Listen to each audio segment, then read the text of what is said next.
Assalamualaikum, selamat pagi teman-teman pembudidaya ikan lele dimanapun Anda berada. Jumpa lagi bersama saya Mang Ibe Solahuddin di channel berbagi cara budidaya ikan lele step by step. Semua dibagikan sesuai fakta, tanpa rekayasa, tanpa rahasia. Nah teman-teman, di pagi hari ini kita kasih makan ikan lagi teman-teman ya. Di hari ke berapa ya ini? Kita tebar itu di bulan puasa ya.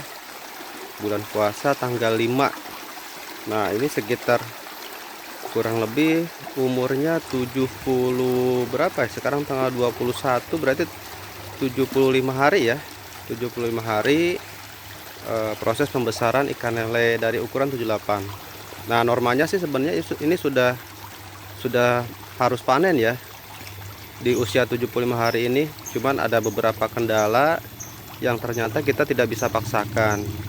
Dan memang secara target pakan yang dihabiskan juga ini belum mencapai targetnya. Ini targetnya 90 bal dan sekarang baru masuk kisaran 52 bal. Nah masih kurang 38 bal lagi teman-teman.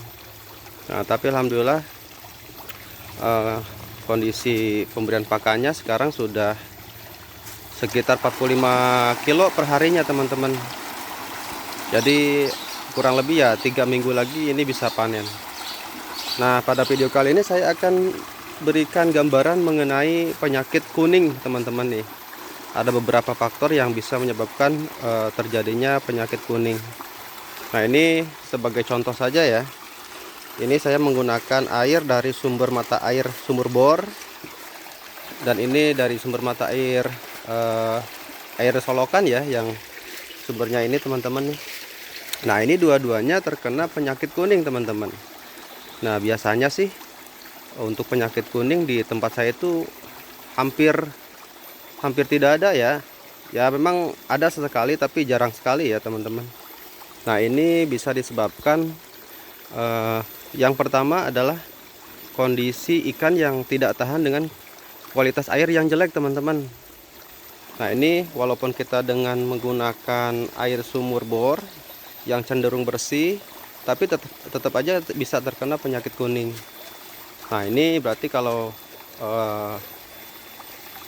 gejalanya seperti itu, kita tidak bisa menyalahkan kondisi air ya. Kondisi air yang kita gunakan itu tidak bisa kita jadikan bahwa penyakit kuning itu bersumber dari sumber mata air. Nah yang kedua pakan teman-teman.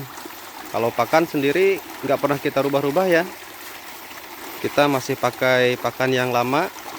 Dan ini juga, nah ini kalau teman-teman bisa lihat tuh penampakannya ada yang kuning ya. Nah tapi kondisi respon nafsu makannya itu bagus. Nah biasanya kalau penyakit kuning itu munculnya itu enggak serempak teman-teman. Biasanya sehari ada satu, tapi tetap terus-terusan sehari satu gitu, walaupun tidak ada kematian.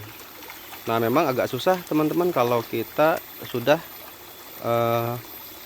ketemu penyakit kuning untuk penanganannya ya. Ya memang tidak bisa dikatakan sembuh ya, karena memang saya juga sering-sering dengan petani ikan yang lain bahwa penyakit kuning itu memang susah sekali disembuhkan. Bahkan bagi yang sudah fatal itu bisa mengakibatkan kerugian.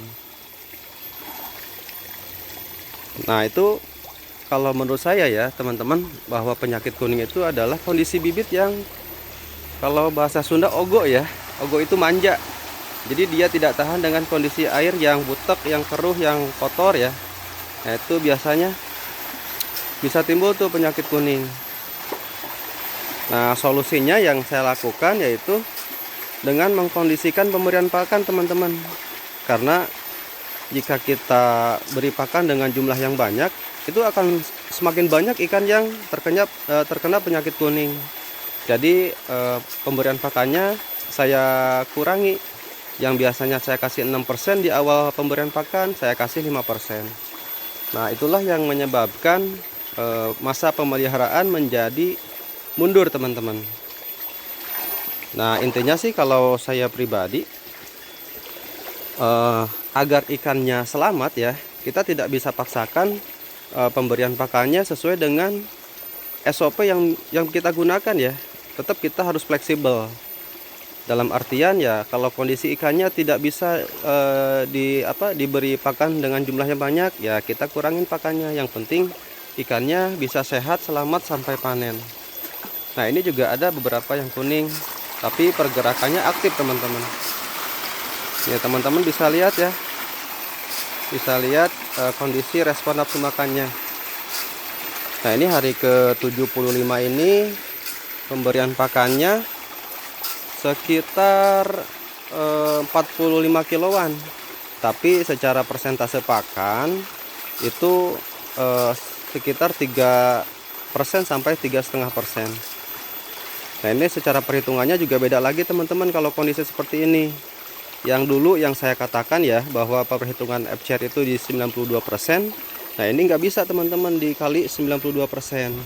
Nah, ini saya kalikan dengan 87% teman-teman, agar ketemu proses pemberian pakan dan masa pemeliharaan yang stabil.